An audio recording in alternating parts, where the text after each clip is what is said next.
Okay guys, so of course you want to maximise the available marks you can pick up in this exam paper. This tip is certainly going to help you to do that.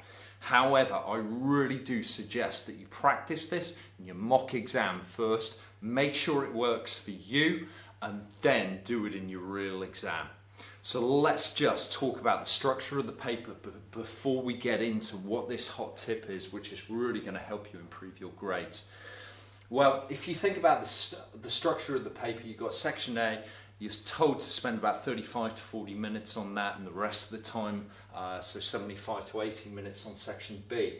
Now, as you get through section B, you'll find that when you get onto question 11, you reach a discuss question, and there's 6 marks available for that.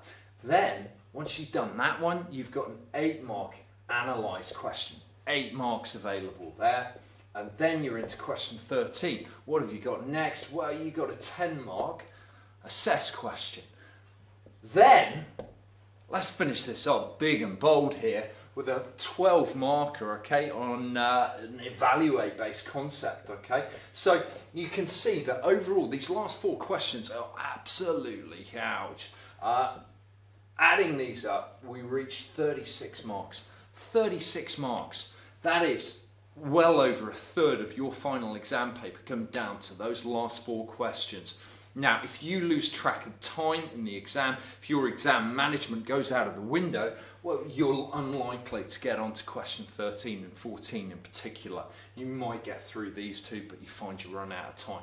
Every single examiner report that has come out following this exam has said exactly the same thing. Students don't balance enough time across the exam. Guess what? The examiners don't really want you to do that. Makes it nice and easy for them by determining who can actually complete the paper. It's likely to have the best shot at getting the best grades, of course. So then you can work out who's going to get distinction, who might only get into the merit boundary, who might get into the pass boundary. So what's a better approach than just simply wading through the paper, possibly getting bogged down in the calculations question? What's a better way to go?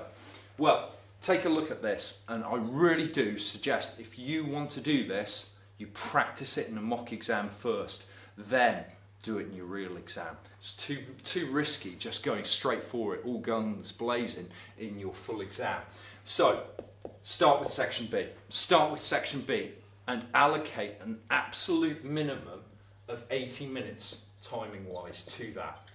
So you start with section B, and then you turn the paper back and go back to section A, and you may actually choose to do the longer mark questions in section A first. So you may choose to actually do your evaluate question, your assess question, and your discuss question first in section A, and of course you allocate roughly 40 minutes to that. Although I wouldn't worry if you allocate 85 minutes or so to this section B, and just 35 minutes to section A.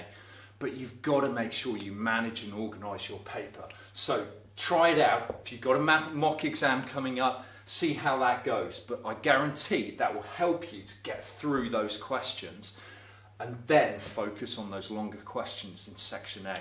If you want to maximise your grades, well, this is a great strategy to help you do that. But make sure you stay alert to timings when it comes to your exam.